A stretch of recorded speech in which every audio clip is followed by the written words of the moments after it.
Salut à tous, j'espère que vous allez bien, j'espère que le week-end a été bon. Nous sommes lundi, bon je ne sais pas quand est-ce que vous allez regarder la vidéo, pour moi il est lundi. Il y a du soleil dehors, donc j'espère que vous avez profité de votre week-end parce qu'il faisait super bon.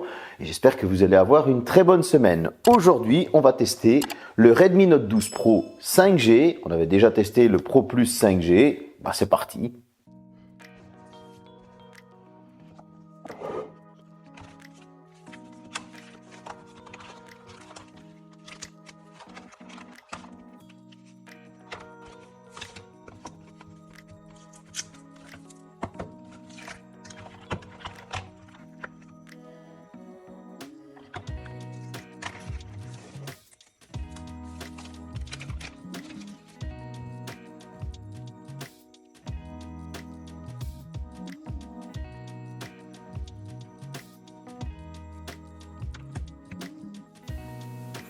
Miroir, mon beau miroir. Ouais, comme vous pouvez le voir, il y a pas mal de reflets. C'est un véritable petit miroir pour celles et ceux qui veulent se maquiller, se faire une petite retouche de cheveux.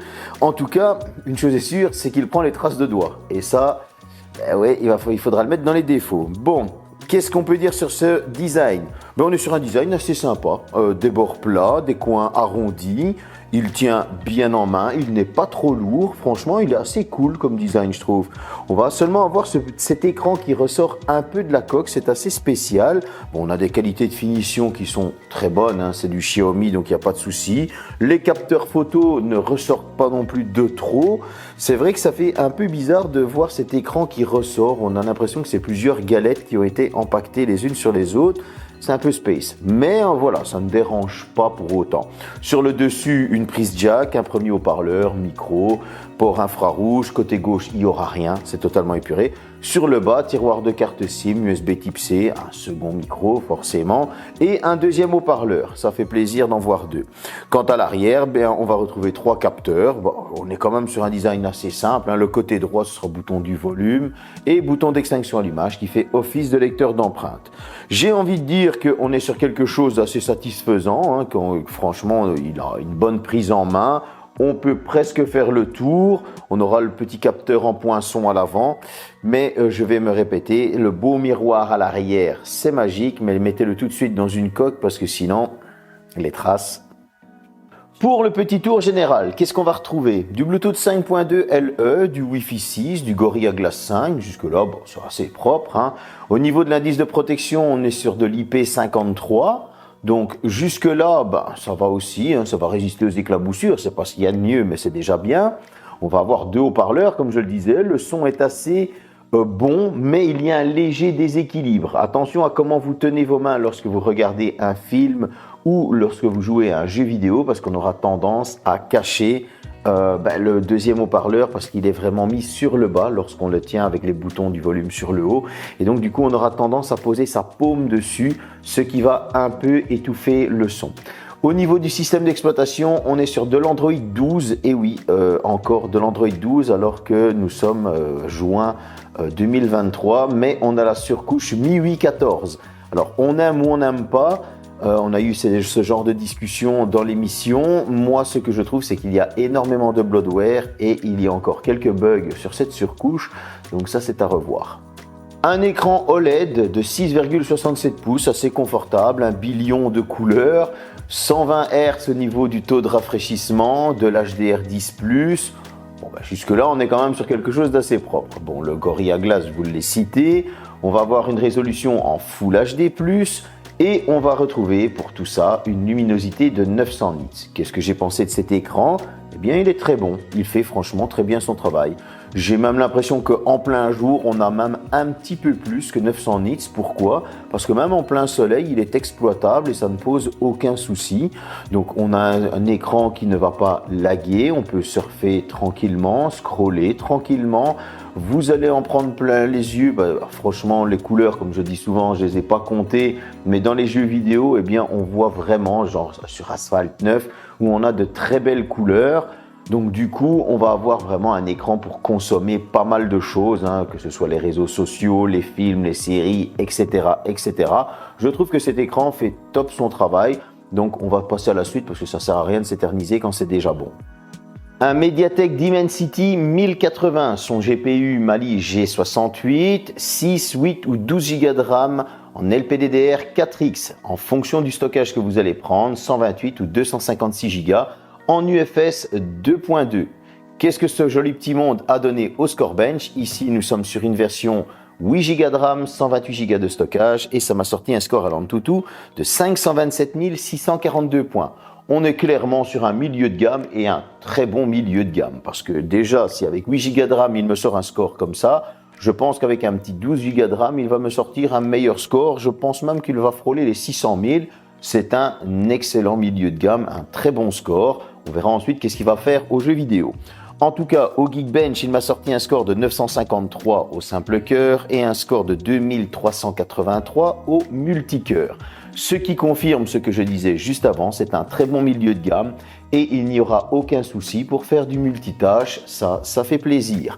Qu'est-ce que ce smartphone a donné en jeu vidéo? Bon, Asphalt 9, les temps de chargement sont exceptionnellement rapides, il faut l'avouer. Les couleurs sont sublimes avec cet écran. Voilà, il n'y a rien à rajouter, vous allez pouvoir vous faire de bonnes parties, c'est rapide, ça va dans tous les sens, je ne vais pas m'éterniser là-dessus. Au niveau de Genshin Impact, là je vais commencer à sortir les températures. Au niveau de Genshin Impact, il va falloir vous contenter de graphismes faibles. Alors ce n'est pas le plus bas, parce qu'il y a très faible, mais il faudra vous contenter de graphismes faibles, mais c'est tout à fait jouable avec 30 fps. Si on essaye de le monter en élevé, donc la gamme juste au-dessus, ça va vous mettre que c'est trop élevé et on est dans le rouge. Donc j'ai gardé le faible, le 30 fps, j'ai joué et honnêtement c'était assez correct. Il n'y avait pas de flou cinétique, il n'y avait pas de lag, c'était franchement très jouable. Cependant, on avait une température qui, je trouve, pour ma part, était encore assez élevée. Pourquoi? On était à une température de 47 degrés. Ce qui, je trouve, pour des graphismes faibles et du 30 fps, ok, c'est très bon, mais 47 degrés, même si ça ne chauffe pas dans les mains, je trouve ça un petit peu haut. J'aurais plus espéré avoir du 42 ou 44 degrés. Vous allez me dire 5 degrés, bah oui, mais 5 degrés, ça joue beaucoup sur les performances. En tout cas, sur Fortnite, là, vous allez pouvoir jouer en graphisme élevé. Et ces graphismes élevés, vous allez pouvoir jouer en 30 fps stable. J'ai pu me faire de très bonnes parties sur Fortnite. Il n'y avait pas de problème. Les graphismes élevés font que le jeu est assez beau. Le fait que les FPS sont stables, vous allez pouvoir vous faire de très bonnes parties sans pouvoir vous faire dégommer alors que vous ne vous y attendiez pas. Donc là, honnêtement, avec Fortnite, ça a fait du très bon travail. J'ai l'impression que Fortnite était même un petit peu plus optimisé. On peut monter les graphismes en épique, mais j'ai remarqué qu'on avait quelques chutes de FPS qui étaient de l'ordre de 5 à 8 FPS, ce qui fait qu'on tournait aux alentours des 22-25 fps par moment. Donc voilà, vous êtes prévenus. Et cette température sur Fortnite, elle était de 52 degrés. Ce n'est pas le plus haut que j'ai vu, ce n'est pas le plus chaud que j'ai vu, mais en tout cas, on est sur une bonne température assez gérée. C'est là que je me dis que justement, Genshin Impact était peut-être moins optimisé pour ce smartphone. Mais en tout cas, 52 degrés pour Fortnite, c'est assez correct. J'ai trouvé que personnellement, il ne chauffait pas trop dans les mains. Vous savez, les trucs bouillants comme j'ai déjà eu, parce qu'on a déjà eu du 62 degrés, etc., même du 65. Donc voilà, je trouve que c'est très bon. Au niveau des performances, c'est correct. On va passer à la photo. À l'arrière, on va retrouver 3 capteurs et un capteur selfie à l'avant. Ce premier capteur à l'arrière est un 50 mégapixels grand angle ouverture 1.9. Un deuxième capteur ultra grand angle ouverture 2.2 de 8 mégapixels et un capteur macro de 2 mégapixels ouverture 2.4. À l'avant, c'est un 16 mégapixels ouverture 2.5 grand angle. Tout ce petit monde à l'arrière est capable de filmer jusqu'en 4K 30 fps et à l'avant, en selfie, on va pouvoir filmer jusqu'en 1080p 30 fps. Qu'est-ce que j'ai pensé des photos? C'est assez bon en fait, j'ai même été assez surpris. On a des couleurs qui semblent naturelles, qui ne sont pas trop saturées. J'ai trouvé que c'était assez...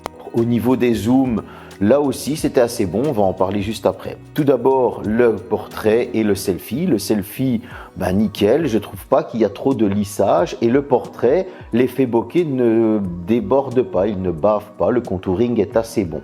Au niveau de la macro, c'est peut-être une petite déception, je m'attendais à un peu mieux, mais en tout cas ce n'est pas trop fouillis et donc c'est assez bon.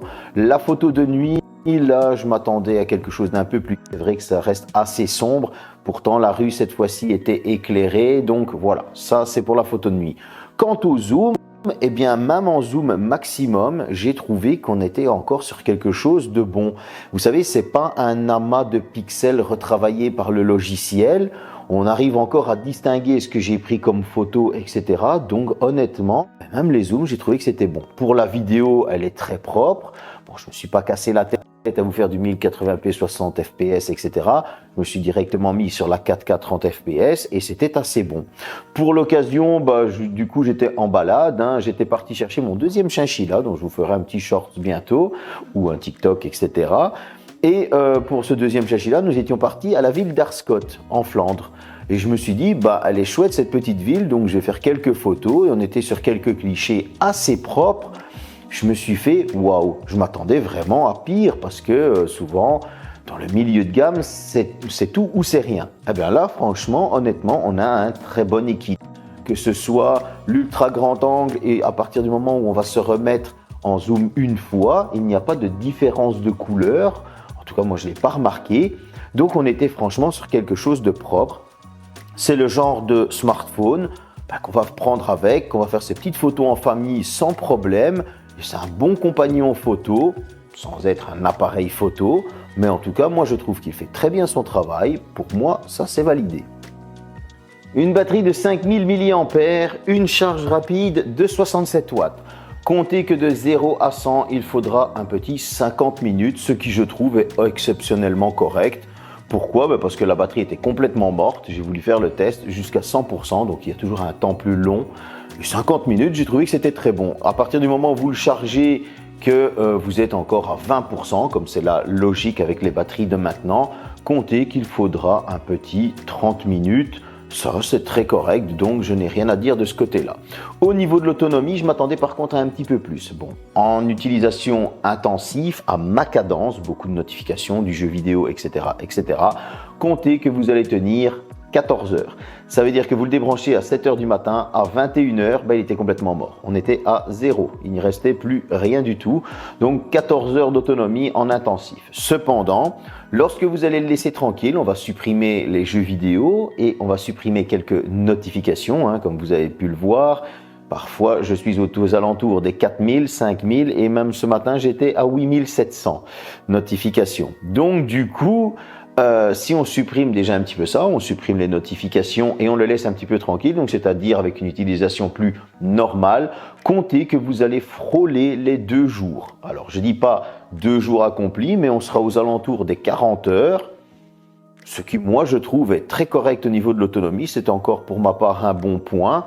C'est vrai que 14 heures c'est un petit peu court pour une utilisation intensive, mais je ne le considère pas comme un défaut.